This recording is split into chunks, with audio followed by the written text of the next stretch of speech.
Okay, hopefully that is all up and working. Excellent. Thank you so very much. You have logged on and you have chosen to view today's CPD session entitled Safety and Protective Behaviours for NDIS Participants. As you know, hopefully, I am Dr. Emma Ruddock and I am the clinical lead for psychology at AAA. Before we begin, I would like to, in the spirit of reconciliation, acknowledge the traditional custodians of country throughout Australia and their connections to land, sea and community.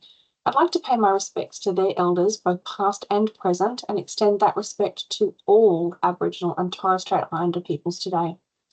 I'd also like to acknowledge the individual and the collective expertise of those with a living or lived experience of disability, and note that we can only provide quality care through valuing, respecting and drawing from this expert knowledge. A quick safety briefing before we start. You're probably familiar with this, but just in case you're not, this is an interactive session. So this means that it is not appropriate for you to be listening to as you are driving on the way to seeing a participant. If you are driving, I would ask that you stop or pull over to somewhere safe so that you can participate. If you want a little bit more information about that, MedHealth has a safe work practice mobile phone use policy.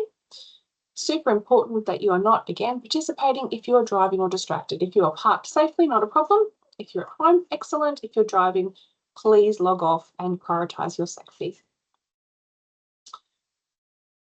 Just another quick highlight. This is an active CPD session. So for those of you whose registration requires that you participate in active CPD and you keep logs of that, now is the time to quickly press pause, go and get your CPD logs, get ready to take notes and do some exercise and reflections so that we can log this as active CPD. Okay, what are we doing today? We are going to start by talking about what aspects of safety are really important for participants of the NDIS. We're going to talk about why that's really important as well. We're going to have a chat about protective behaviours, specifically what they are, and then we're going to look at what our role is in facilitating a participant's safety using protective behaviours, and then look at where we start with that. We have a lot of information to get through, but because of the nature of the information, we're going to take it slowly. So you may have heard me say a million times, we're going to hasten slowly. However, I do want to make it quite clear that some of the information in this presentation may be upsetting. Super important that you look after yourself as you listen. So again, if you want to go and grab a cup of tea or go and get snuggly or do whatever your body feels you need to do to maintain a regulated and calm state while you listen, now's the time to go and do that, remembering that your well-being is really, really important. All right, let's talk about safety and the NDIS, and particularly safety in our participants. So I have a lot of information on this page, and I think what's really important to highlight is simply this idea, unfortunately, that women with a disability are the most likely to experience vulnerability and abuse than those without a disability. As you can see there, we've got, 2, 4, 6, 7 types of abuse and vulnerability and risk and safety concerns. And unfortunately, women with a disability or a long-term health condition are the most likely to sustain those. As you can see there, we've got emotional abuse by a cohabiting partner as being the highest one. They're closely followed by violence by any perpetrator, including physical or sexual. Now, in addition to that, unfortunately, we know that women with a psychosocial disability are more likely to experience vulnerability and abuse. So if we're thinking about all the different types of disabilities, unfortunately, the psychosocial disability category, essentially for women, is most associated with abuse and trauma and violence and aggression and those horrible safety concerns. As you can see there, unfortunately, 15% of women with an intellectual or a psychosocial disability experienced violence by any perpetrator, including physical or sexual. Now, I've forgotten to put the reference on there, but this was the 2022 data from the Australian Bureau of Statistics. So this is sort of the most recent data I could find, and it is actually Australian. Now, if we just pivot and we have a look at men, the same trend occurs. We do know that men with a disability are more likely to experience vulnerability and safety concerns than those without a disability. However, it is less than women. Now, that doesn't minimise the trend, because we can still see very clearly there that there are 4 quite strong areas, unfortunately, where men who have a disability are actually still quite vulnerable and at risk. I think of note there, sexual harassment by any perpetrator is at 10%. If we look at specifically types of disability, we've got exactly the same trend as we saw with women, unfortunately, in that men with a psychosocial disability, which includes an intellectual disability, are more likely to experience vulnerability and abuse. These are, in my opinion, really, really high stats, particularly violence by any perpetrator at 12%. I think from memory, if we flip back, was that 15% for women? Yeah. So it's potentially not a statistically significant difference, but that's still exceptionally high. Now, if that wasn't awful enough, unfortunately, what we know is that people with a disability who experience violence or abuse, or I should say, sorry, anybody who experiences violence or abuse, whether or not they have a disability to begin with, are then more likely to experience a subsequent disability or a long-term health condition, which then further increases their vulnerability to future harm. So any experience of abuse, then, as I was saying before, it really puts you at increased likelihood of a subsequent disability. And then obviously that vulnerability then increases, which means you're more likely to experience abuse. Now, as I was saying before, this is true of anybody. However, for those who do, as we saw before with those stats, have an identified disability, this is more likely, unfortunately, to happen. So let's just do a little bit of an activity. We're going to not go into this in too much detail, but I think it really is important to sort of set the scene here for what we're talking about and to highlight the significance of what we're talking about here. Thinking of your casebooks, thinking of the participants that you have experienced supporting in the past, or even ones that you've got currently, is there anybody that you can think of where this cycle has unfortunately occurred? Now, when I did this activity, as I was making the slide, unfortunately, one of my previous participants definitely came to mind. So historically, I have supported, and I think at the time he was 29, and this was about 10 years ago now. So obviously not under NDIS because it was probably closer to 12 years, but anyway, would be under NDIS now. But it was a client at that time who I was seeing privately. And unfortunately, that 29-year-old client, male, had grand bowel seizures as part of a seizure disorder that was absolutely not well controlled with medication at all. So we have that existing vulnerability, right? Unfortunately, he had a seizure in public. It was during Christmas time, and varying Christmas lights in shop windows some of those were a particular specific trigger. Unfortunately, he was out shopping Christmas time. He had a seizure, a grand mal seizure in public, quite a bad one. And unfortunately, he was robbed and beaten while he was having one of those seizures. Again, you can kind of understand it's Christmas time. He's going shopping on his own for his family, doesn't want to do it in front of people, doesn't want to give away the surprise. So he was on his own, and unfortunately, he was assaulted and beaten. And that was so significant that then he, unfortunately, ended up with a traumatic brain injury. So then, as you can see, we've had that instance of unfortunate violence and abuse and trauma. And then what's come from that is now he has a current comorbidity of that seizure disorder he began with, but now a TBI, which has further increased his seizure risk, which then unfortunately means that he's more likely to have seizures, he's more likely to be more vulnerable to abuse, and we go around and around and around. So when we're looking at the research into this awful, awful conundrum, it really suggests that there are a combination of factors that make that opportunity for abuse and harm of a person with a disability easier. I haven't listed all of them, and I'm really trying to curate the information here so that we're just staying quite high level and we're not getting too down and dirty and upsetting.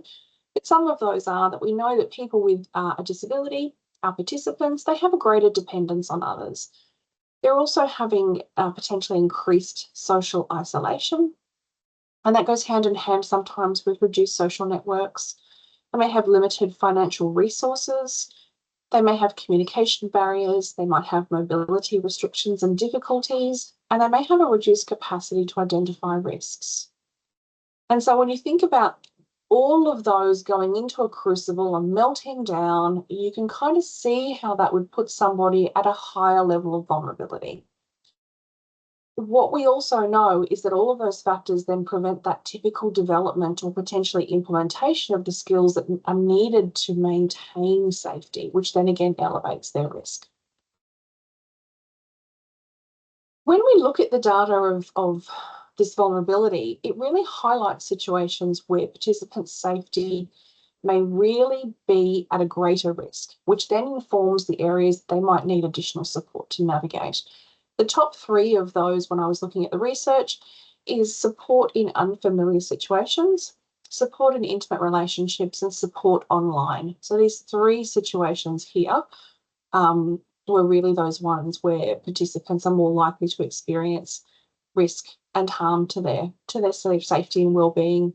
Now, just a quick note, I've put intimate here in brackets because when we say intimate relationships, our brain goes immediately to romantic and sexual relationships, but I'm talking about any relationship here that has a level or an expected or perceived level of reciprocity in trust and vulnerability. You know, some kind of sharing, some kind of deep connection. That doesn't necessarily need to be sexual. If we are thinking about this a little bit further, and we're thinking specifically around this idea of participants being in an unfamiliar situation and thinking about their safety in an unfamiliar situation, that could be in an unfamiliar place, it could be at a party with people they don't know, it could be in a new shopping centre, it could be in a new country, it could be moving in a new cell, who knows. We know that should say everybody, not everyone, or everyone has the desire and the right to feel safe. However, those with a disability are 3 times more likely to experience abuse from strangers. That is a global statistic. That is not necessarily Australia specific. We saw the stats before. Unsafe experiences that someone with a disability can have in the community, unfortunately, include psychological abuse. That could be being tricked or confused for fun. Verbal abuse, like name calling or verbal aggression. Being taken advantage of financially, which could include being mugged or deceived into giving money. Being kidnapped. Physical abuse, including restraint. So when we're thinking about relationship safety and sort of those intimate relationships, friendships and relationships and sexual relationships, they're an absolute right for everyone. However, those people with a disability, that for some of them, navigating these becomes a little bit more complex. And so we know that there are things that can make forming and maintaining relationships harder for some people with a disability. Unfortunately, there are stereotypes and prejudice against those with a disability who are seeking to enter into a relationship or an intimate relationship. Expectations on people with a disability to be with their own kind. Assumptions about their motivation for the relationship. Particularly this idea of dependency really comes out in a relationship where there's this assumption that somebody with a disability is looking for a relationship with someone who doesn't have one because they need someone to care for them. And also an assumption about their capacity to know what they want, their capacity to make these decisions, their capacity to be in a relationship. And finally, we know that unfortunately, those challenges can also be opportunities to victimise people with a disability. And so those things together, as I said before, it might mean that then they are more likely, or it's easier, unfortunately, to groom these people to expect to put up with unhealthy relationships. It could be that now these people are targeted by others for financial gain. Could be through friends or lovers who become carers for the supplementary income and free housing without the intention or the desire or the actual doing of the real care. Could be that they're deceived or used to facilitate crime, including sexual crimes. And finally, it could be that they're being used for the creation of content or outwardly pro-social reasons. Now, when I say the creation of content there, I absolutely do mean social media content. Don't go Googling, it's really upsetting, but there is definitely a trend of, or there has been a trend of making fun of people who potentially don't have the capacity to understand that they're being made fun of or the ability to navigate that situation with confidence and assertiveness. All right, if we pivot to online safety for participants, though, being safe online really means recognising and having the skills to navigate a lot of different challenging situations. There are a lot of challenging situations that need to be navigated online. I have just cherry-picked the top few. Now, it includes cyberbullying. Now, when we're talking about cyberbullying, we're really talking about using the internet to intimidate, harass, threaten, or humiliate.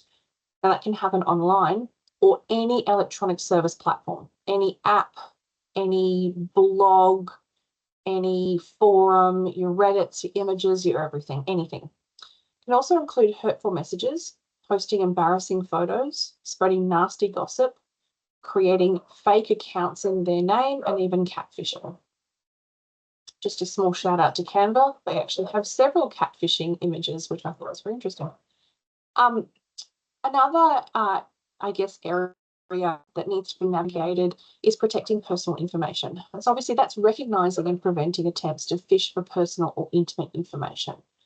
And that can include this kind of broad stroke, more professional means that we might see quite a bit at AAA through email phishing and attempts, and those that are really highlighted when we do our online training every year, our Med Health online training.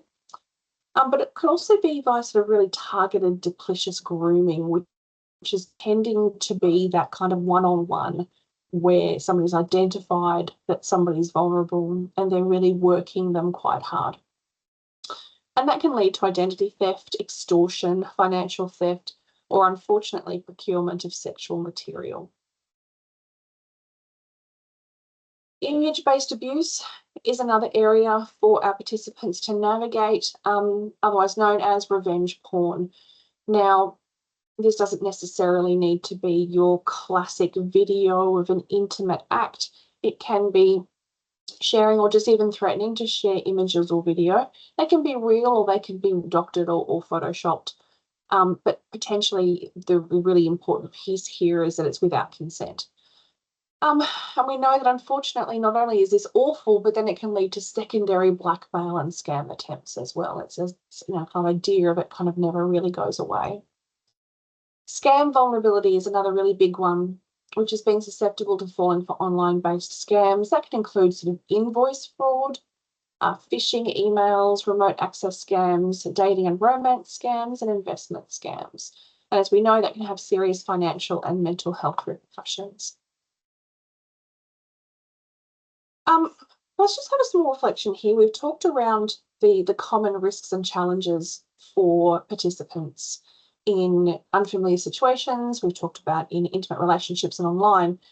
Let's just think about online for a second. Think about how clever and subtle some of the online scam attempts that we have seen filter through our email system have been.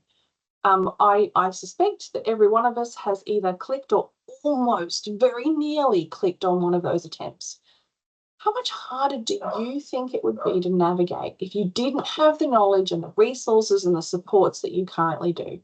If you were a participant doing your level best in the world with all of the resources and supports that you have that didn't include the mental health training to the level that we get it and the IT support that we get, how hard would that be to navigate?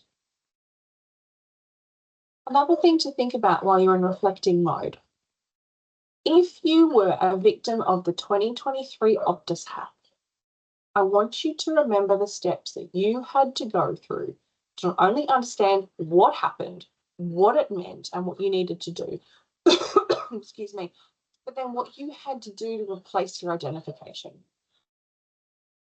That was challenging, right? There were some of us who were waiting in line for new licenses and Medicare cards and all sorts of things for hours.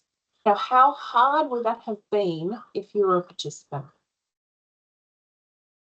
So again, if we're just trying to put ourselves into that mindset, put ourselves in their shoes, I think it's one thing to kind of go through these things and look at the stats and kind of go, yeah, this is some really awful, challenging stuff, but it's another to really think about what that would feel like and just how difficult it would be. So what do we do? It's awful. We've identified there's a serious problem here, and it's really unpleasant and worrying. What do we do about it? Well, having the skills to recognize whether a situation is positive and healthy is really important for participant safety. And for most participants, that means they need the knowledge about their safety. They need the ability to identify when a situation is unsafe, and they need skills and supports to remove themselves if it's deemed unsafe. So this isn't a quick fix, is what I'm saying. They need to have a level of knowledge and understanding. They need to be able to, I guess, implement that knowledge to a point where they can identify when something isn't right, and then have the skills and the confidence, the ability to implement it to be able to remove themselves if it's unsafe. There's quite a bit of work here to be done. So let's have a think about protective behaviours then. Now, that's a term that we're going to use today to describe the knowledge and the skills and the strategies that a participant needs to maintain their safety in those situations we just talked about, those that are higher risk. So when we're talking about what are we going to do, protective behaviours. Now, I say it's a term that we're using today because if you were to Google it, you would find that it predominantly would be related to a very, very niche subset of treatment for children who have been in prejudicial histories and environments. We're using it today as an umbrella term to highlight all of those things that a participant might need for their global safety. However, we need to kind of really acknowledge that the specific protective behaviours a participant needs and those which we need to support them with is really going to depend on their specific situation, their context, what they like to do, what they can already do, and kind of what their starting point is. But before we get into the detail of what that might look like, we have something else we really need to think about first. What is our role in the development of protective behaviours? I think this is super, super important. Is this our role? So anytime we go and do any kind of clinical support in the NDIS, you've probably heard myself and all of the clinical leads say repeatedly, we need to make sure it is scheme compliant. So when we are considering that, there are a few things to think about. Is this a capacity building task that we are looking to do, or are we really talking about doing risk management? Unfortunately, remember, the NDIS does not fund specific planned risk management targeted intervention. Now, pause. Yes, it funds our risk assessments when a risk organically comes up because we can't leave anybody unsafe. But it doesn't fund the cognizant, pre-planned, specific intervention, treatment, and targeting of a risk. So first we need to get over that hurdle. Are we capacity building or are we doing risk management? We then need to think, is this actually directly linked to facilitating the participant's NDIS goal? Now, if they have a specific goal that targets this, happy days, wonderful. However, the other thing to remember is that the broader overarching goal of the NDIS is to support participants with either community goals and engagement or financial engagement. So yes, we need to make sure, is there a current specific participant relevant goal that they have in their plan that this would address? Or can we clearly link it back to those two broader scheme goals of community or financial engagement? Again, if we've done that, excellent, we can continue. Let's have a look at an example. Doing a lot of hand waving. I don't know, I think my nails are shiny. Anyway, ignore that, but just apologies for those of you who are like, why is she moving her hands so much? Mary is a 33-year-old woman with NDIS goals of, I would like to access the community more, and I would like support to build my independence in daily life. Now, they're probably not unusual goals. You've probably seen them multiple times, right? Currently, Mary cannot go out without a support worker, and that means she can't go out as often as she would like. The last few times that Mary was in the community independently, she gave strangers her personal details, including her bank details, and credit card numbers and invited them home with her. Now, again, this is a real case from my clinical history. I have abbreviated it here, but just to give you an indication of how serious this was, she was giving her credit card, she was giving her bank card, like her FPOS card, with the number out. Even if she wasn't asked, she was just initiating conversations and saying, do you want my card? Do you want my card? She was giving away the possessions that she had on her additionally. And yeah, she was telling people where she lived, inviting people home with her, bringing them back. And it was a real concern and worry, unfortunately, for her support workers and for her safety. So Mary's referral requests support with safe community access. So the question to you guys would be, is it our role to support Mary to build her protective behaviours in this example, given everything that I've just told you? So take 2 seconds to think about it. What do you reckon? I reckon possibly. If we think about it, is it goal focused? Yeah, absolutely. She has 2 very clear, specific Mary goals around community participation and being independent, both of which are currently blocked by the fact that she doesn't know how to be safe when she's out. Is it capacity building? Yeah, it is. It absolutely is. The referral actually asks that her capacity is built so that she can be safe and have safe community access, 100%. The other thing I think we can tick off here is that they're not asking for a risk assessment and management. She's got supports. There are no kind of overt risks. It's really about making sure she has the, her own right to go out into the community when she needs to. So they're not asking for risk assessment and management. So we can tick all of that off. Yeah, I'd say this is a pretty good referral. However, yeah, sometimes great plan, we can do it. We also need to think about one more important aspect when it comes to protective behaviour support. I know it's always and. Are we the best service or person to do this work? And apologies for those of you who've been to an MDT referral and you've heard myself and Renee say this multiple times. We always need to come back to that. Are we the best service to do the work? And are these supports available in the mainstream? 2 really important questions to think about. Now, you may have heard the PBS clinical lead, Ellie Riley, say many times, just because we can do the work, it doesn't mean that we should. My dog is a beautiful example of that. I can go and buy an expensive pair of dog grooming clippers. She's a fluffy Labradoodle, and I can clip her. But if you looked at her today, it would really clearly suggest to you that just because I can really doesn't mean that I should. She looks like a Franken dog. Again, it's kind of the same idea. Just because we can do it, can we do it the best it can be done? Or should we be doing it, given that there are other supports who specialise in this stuff? So given that most types of protective behaviours are just quite niche and specialty focused, there are external services who do this better and best. And potentially they might be able to do it better than we can, even though the task could be scheme compliant. So what I would say is if you had a referral like Mary, where you've kind of ticked through those ideas in your head and you've gone, yep, I think this is a pretty good referral for me, always take it back to your supervision and think whether or not there might be a better service that can support her with this. You need to balance that, of course, with the fact that you know Mary really well, you've got a great rapport and therapeutic relationship with her, you know the system, and you know her disability. But always super important to round back.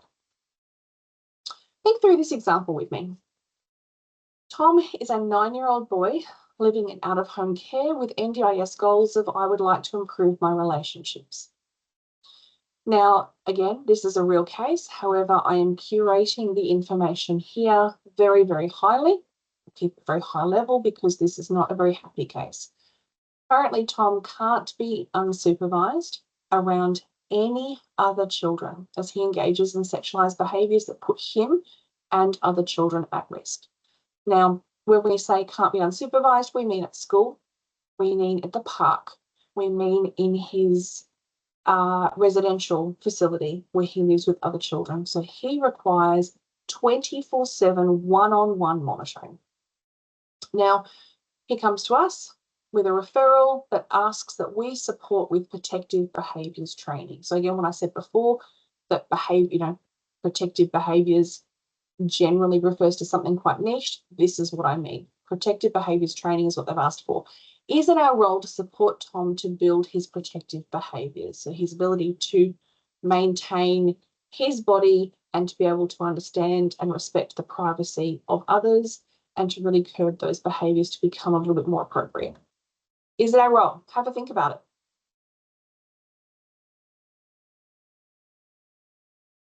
All right. Well, is it goal focused? Yeah, it is. He has an absolute goal that says, I want to improve our relationships. He can't build his relationships currently because of these sexualized behaviors that he engages with.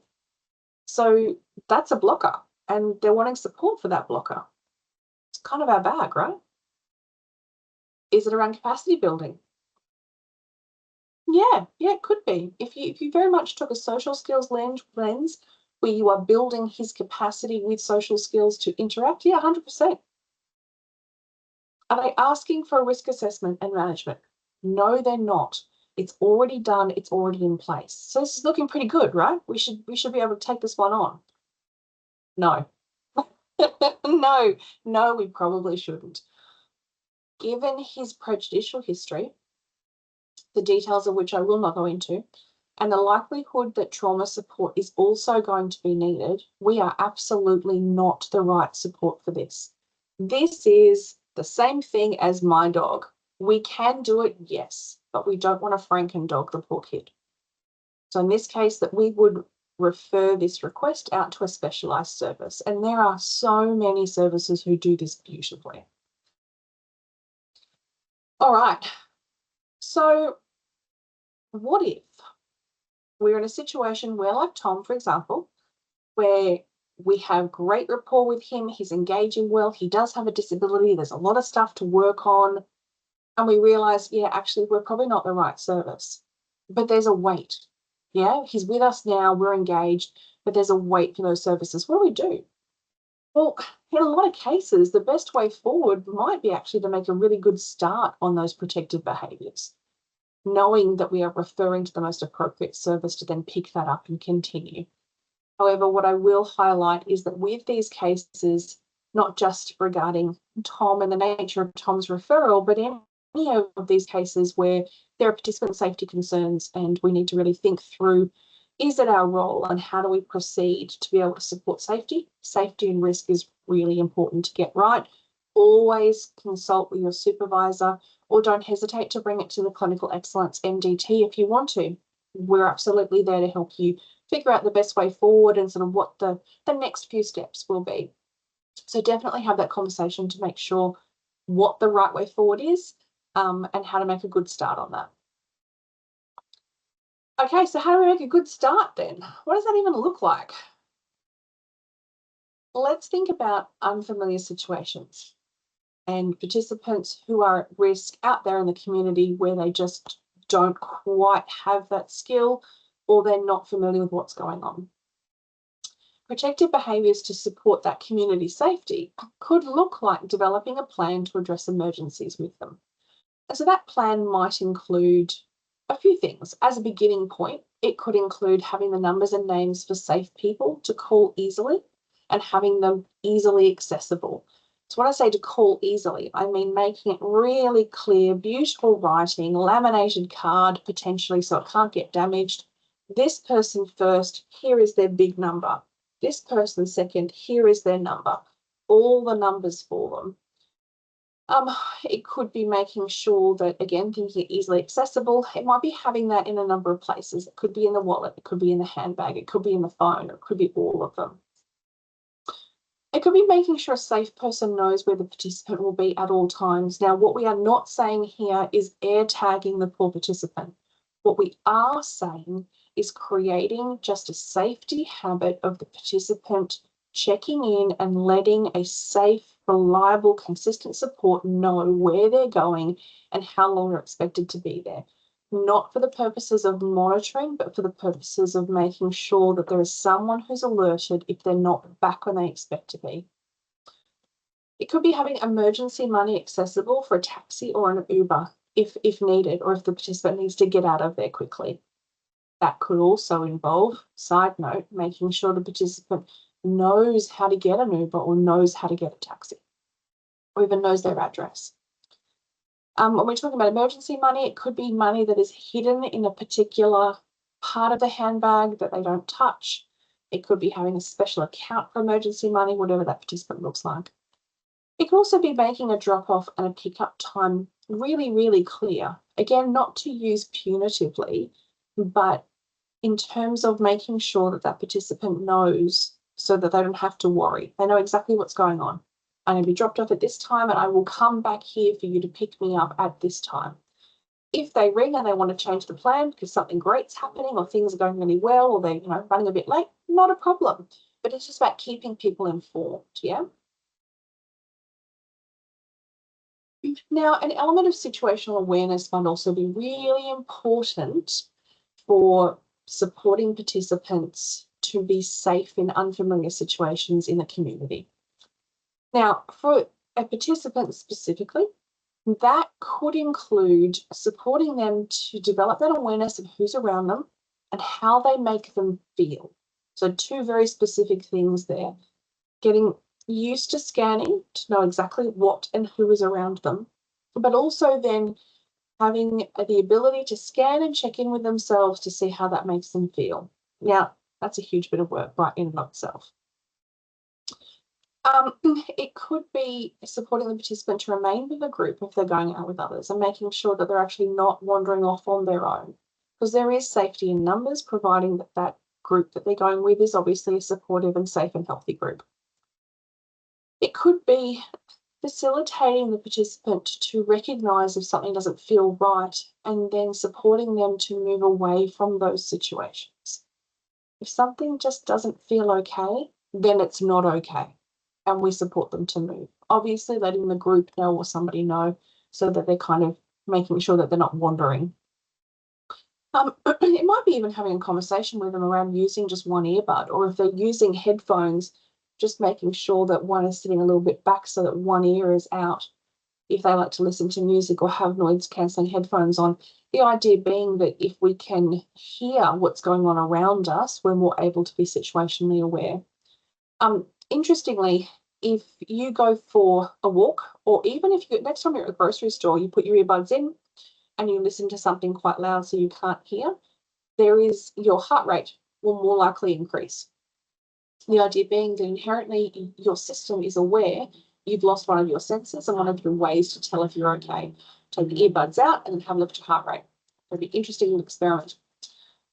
Probably last thing to think about would be being aware or supporting a participant to be aware of all of the exits everywhere they go and where the safe places to go are if they need to.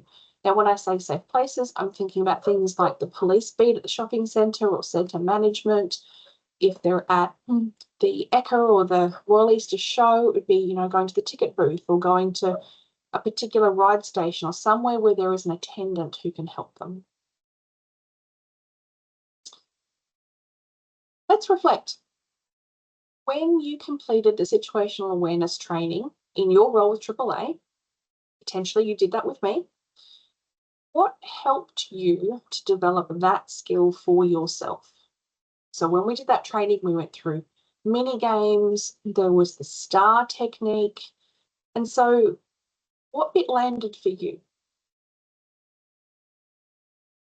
And then if you're thinking about what landed for you, what parts of that training do you think would be helpful to go through with your participants? We will potentially teach and train and support the implementation of things that we find more personally salient. So if you need to go back and have another look at that situational awareness training, please do so. Particularly if you have a participant that you would like to support with this skill. Just on that note, again, just as a reminder for the active CPD component, every time we have an exercise an activity or reflection, make a note of it, because that's what makes it active. I'm specifically looking at you, my psychologists. All right. Now, it could be that specific social skills for interacting with unfamiliar people might be really important in reducing safety risks in the community. So we've talked around situational awareness, we've talked around having a bit of a safety plan, but those really kind of important social skills specifically for unfamiliar people might be really important too. That could include teaching our participants the value of standing up tall and looking confident. As you may remember from other trainings, like the situational awareness training, I have done a number of years' work in maximum security prisons with male offenders.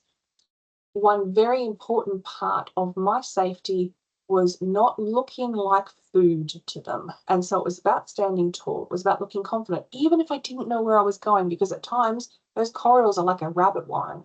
But I had to walk with purpose. I had to walk like I knew what I was doing.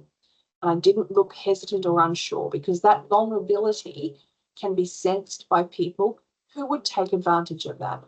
And now, obviously, we're not sending our participants into a male maximum security facility, but we are supporting them out in the community with people who may be opportunistic. So it's about really highlighting just standing up tall and looking confident can really do a world of wonders. Maybe even talking about maintaining a bubble of personal space and supporting them to move if someone intrudes in that bubble. If you have a young person, chuck them in a hula hoop and spend the session in the hula hoop. You have one, they have one. Get them used to what that looks like. If you've got an adult and putting a hula hoop around them is kind of weird and creepy, that's fine. That idea of arm's length away is generally quite a good distance for this kind of stuff. So really letting them know that that is that personal space and it is allowed to be that long. And they might need it to be a little bit bigger, and that's fine. It's about finding their level of comfort with that, where it is, and then helping them know that it's okay to maintain that. Maybe teaching the participant to respond politely, but not in a friendly manner with strangers. Now, for some of you, that may have blown your mind. Let me explain why I've said that. I think it's super important that we are highlighting to our participants that being polite is really important. Being polite is less likely to inflame or agitate people who may have their own reactivity or regulation difficulties. Remember, these are unfamiliar people. So if we're keeping our participants safe, the goal is to keep everything on an even keel. However, again, if we're trying to help our participants to maintain their own personal integrity and making sure that they don't flag for opportunistic people, if they are polite but not friendly, it means that those who are opportunistic aren't necessarily going to register that immediately. Let me break that down. That was no clearer. Apologies. Polite doesn't inflame and keeps things regulated. If you are outwardly super friendly, then you are inviting more conversation, which for those who have nefarious purposes means that they have more opportunity to start to groom, for lack of a better phrase, start to work the participants, start to have an in. You can be polite but not friendly, and that's okay with someone you don't know. When you get to know them and you know they're safe, then you can be friendly. Knowing how to confidently say no is really important. However, the kicker for this is how to say no repeatedly. For some participants, saying no once is a huge achievement and should never be minimized. But for those participants, they may not be able to say no a second time as easily or at all. And so for those participants, about really building their resilience and comfort with that idea of letting people down and maintaining those boundaries. Might be supporting them to learn warning signs of unsafe behaviour. And that could look like an unfamiliar person who immediately goes to touch them. Or it could be an unfamiliar person who immediately starts to provide excessive reassurance or minimising things that don't feel okay. So that idea of, oh, don't worry, it's fine, it's fine, it's fine. trying to confuse their own little warning signs, yeah? Finally, these specific social skills could include supporting the participant to know what isn't okay. Some things are not okay, and you can still be a nice person and not tolerate things that are not okay. That could include asking for money. If you had an unfamiliar person come and ask you for money, kind of not okay. Asking for personal details, not okay. Asking for you to go with them, not okay. All right, let's pivot to relationships and intimate relationships. Now, I am circling back to protective behaviours training, which, as I said before, is really important for participants to have safe relationships if they have had prejudicial histories. So for those who have been taught to allow or taught to physically engage with others in an inappropriate way or a sexualized way, learning what is safe and okay with respect to touch and the body helps them to remain safe.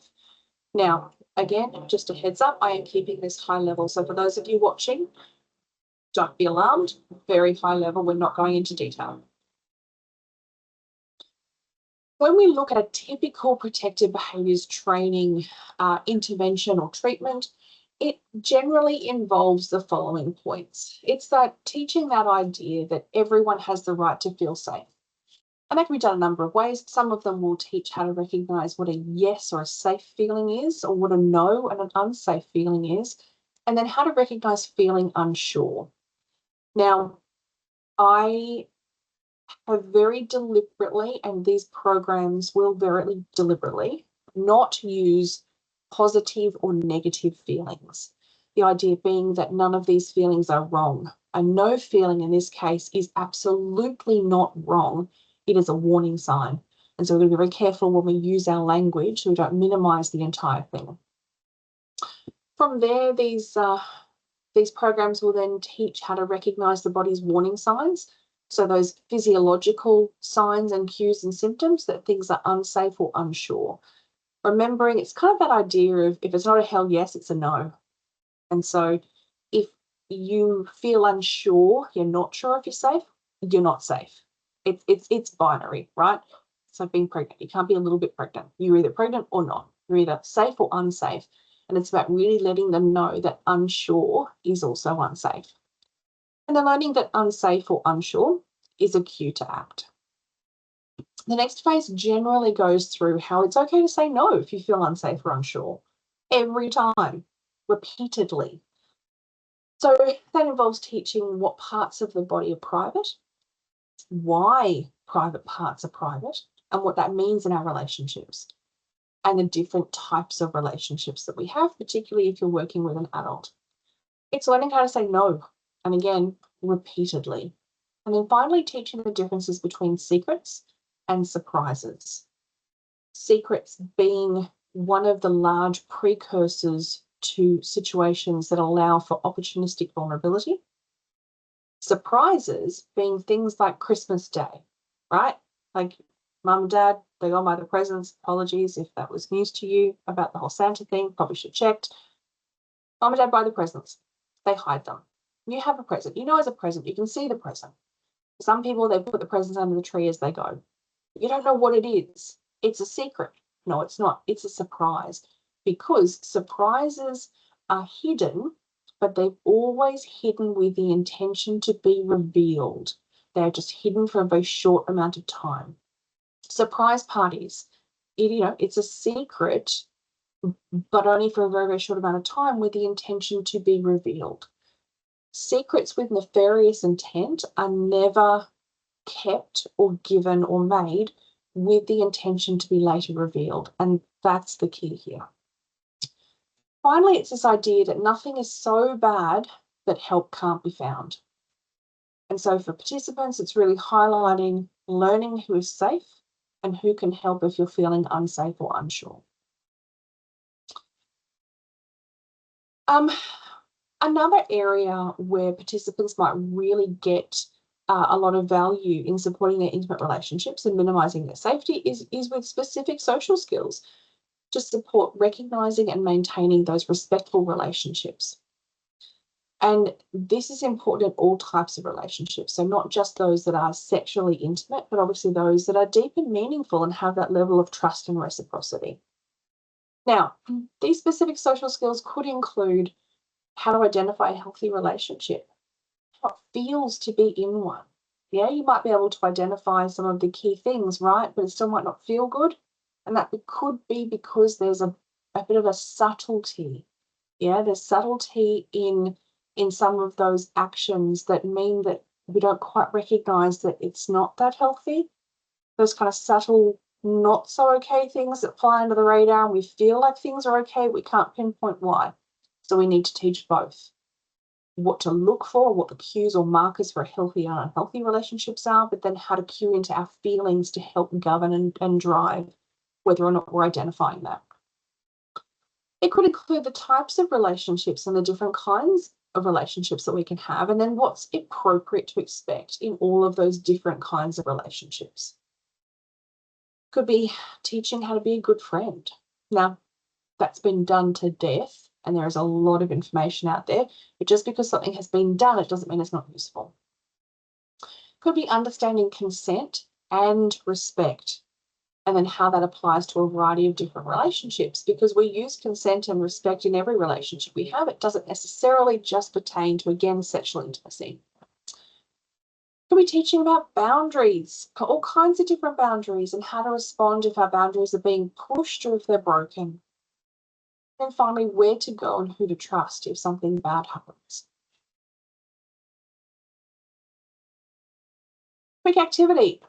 Did you know that the People with Disability Australia, otherwise known as the PWA, actually runs a sexuality and respectful relationships workshop for participants?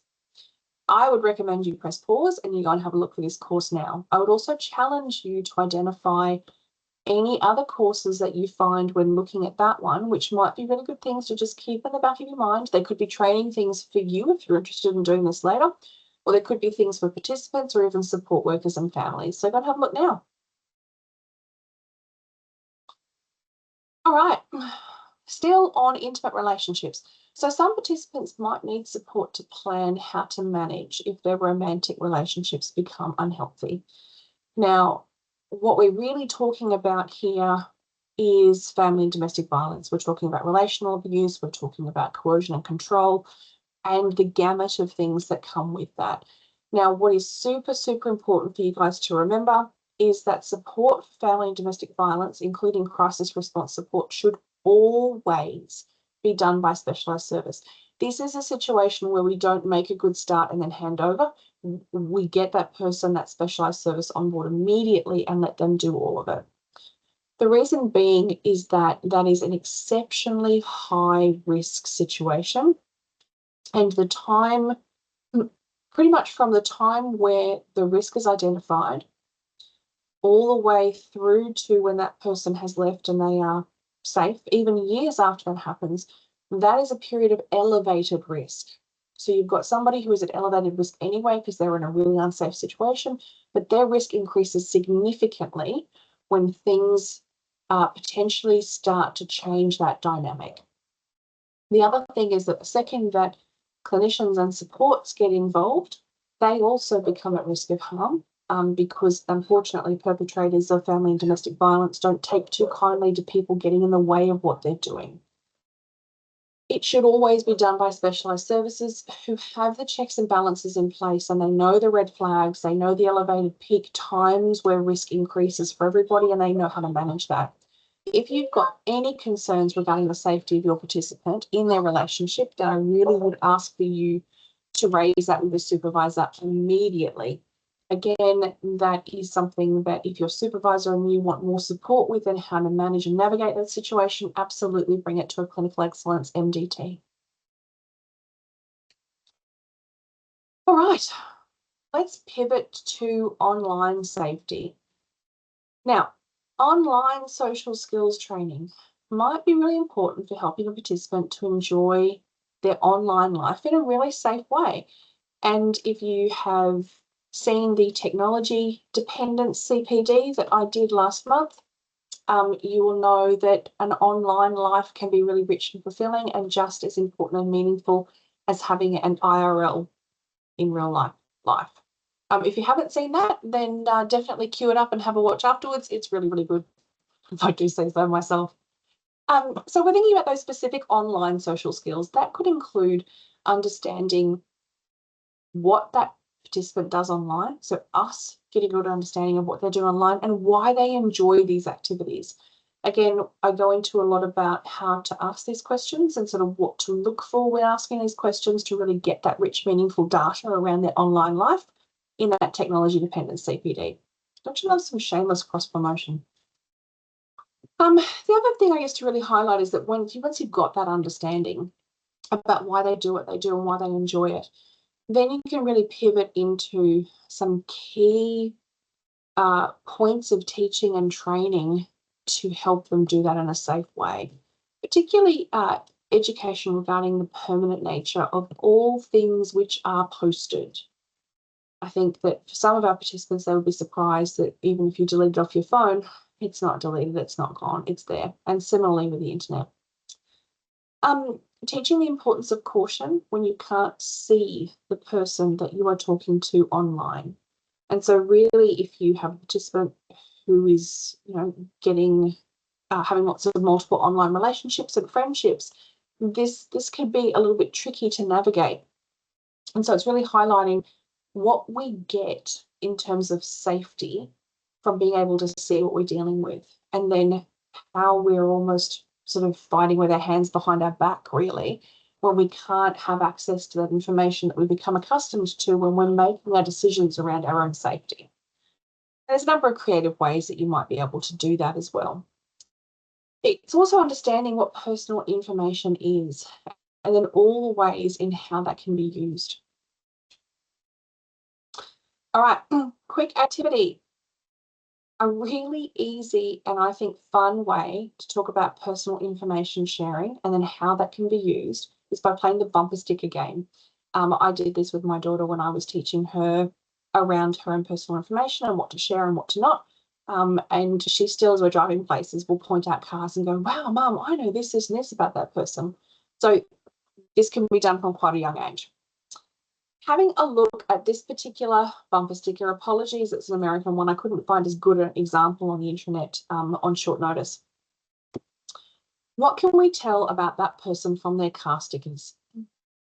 So having a little bit of a look there, we can immediately tell that they have at least one dash hound named Chucky. We know that they are a mother, so we know they're female. We know that they're old enough to at least have one child, and we know that that one child enjoys soccer and is probably part of a team. So we know that there is potential team training that this person goes to once a week. We know that this is somebody who identifies with that soccer mum life. We know that this is somebody that might actually go to games on a Saturday morning. If we have a look, we've got a United States Navy sticker there, so we know that potentially this person or somebody in the family has served previously, and that tells us an awful lot about the types of experiences they may have had. And we also know, I can't really make out that 2019 West Side sticker. The quality of the picture wasn't that great, apologies. But what we can see is that we have a personalised plate there that says iDoc. So if we had to make our best guess, this would be an ex-defence personnel, female, probably minimum early 30s, I reckon, who is a ophthalmologist potentially and who loves dash hounds and has at least one child and goes to soccer games regularly. That's huge, right? That's a lot of information. And I'm sure you're sitting there potentially going, oh, we can also think this, and this. Now, how can we use that information? Let's just say that you saw this car and you saw them get out at school, or you saw them stop to do school pickup. You would then know a lot of information about them and the school that their kid went to, which meant then theoretically you could call the school, go to the school, you could pretend to be any family member or potentially any comrade or service colleague. You could have access potentially to their child. You have access to where they are at the moment. You could Google and have a look at ophthalmologists in Virginia and then get that person's name fairly easily. You could even potentially look at finding them at local soccer matches. Or even talking to the children and convincing them that your mum's a really good friend. So huge bit of personal information being shared. So I'm not trying to scare you guys about your own bumper stickers here, but again, this is a really great way to highlight that any information we put out there is consumed, and we need to think about how it's being consumed and why and how it can come back. And again, I know this is blurry, apologies, but just to highlight really what I'm talking about here, I didn't know that this resource was available before I did the game with my daughter.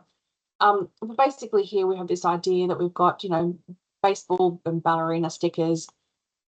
And again, if you can't read that, essentially what they're saying is, let me introduce you to our children, because they're involved with extracurricular activity and will be gone most evenings or weekends for practice and games. There is a motocross sticker.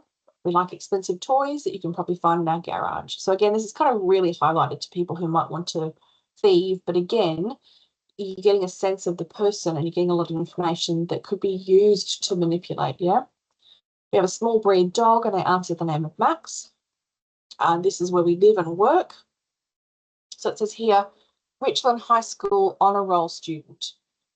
This is where our children attend school, and they're on the honour roll.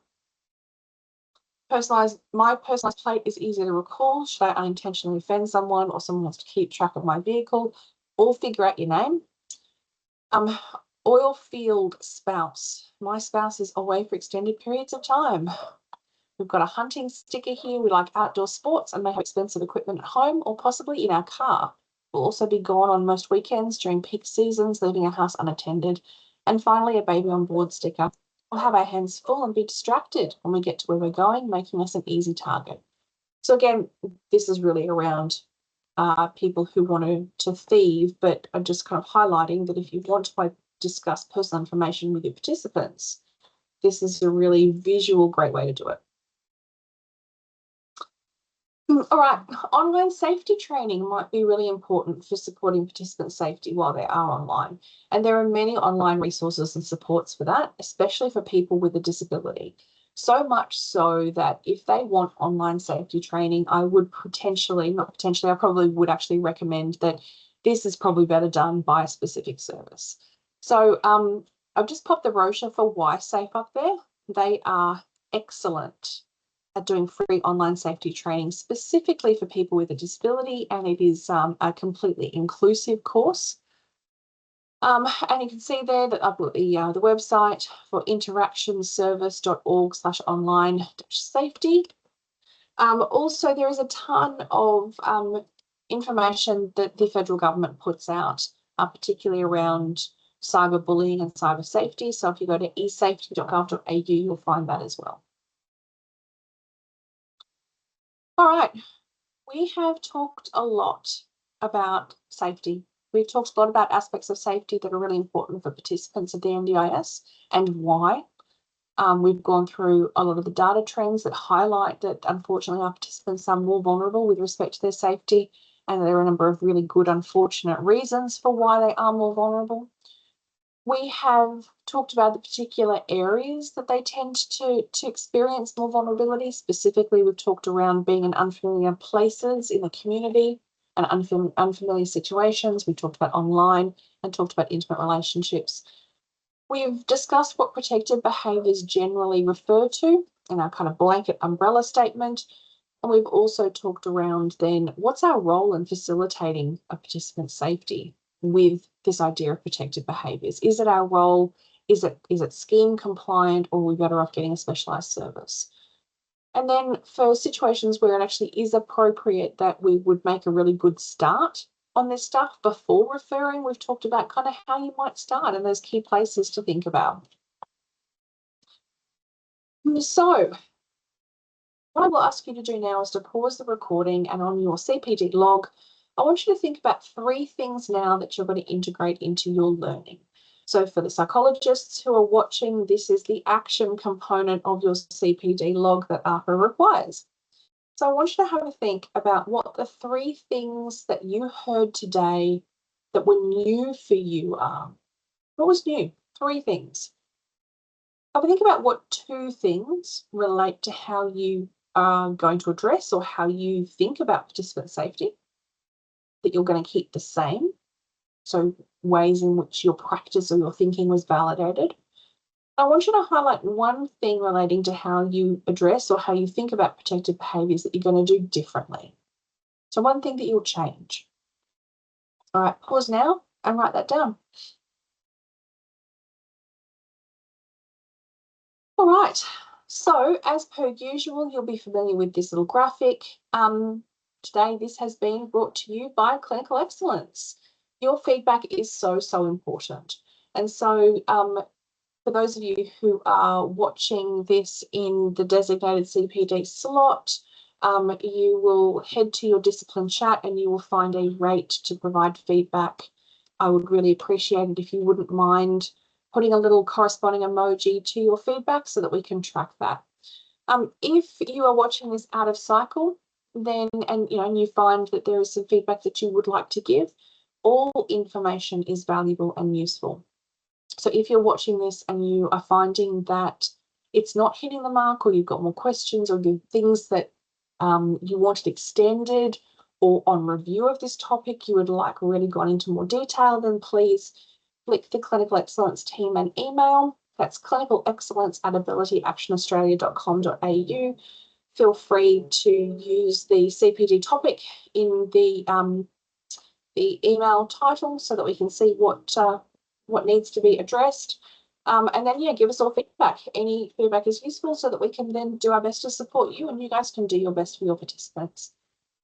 As per usual, thank you so much for tuning in. Thank you for watching. I hope that you feel a little bit more confident and competent in this area, and I wish you all the very best. Thank you.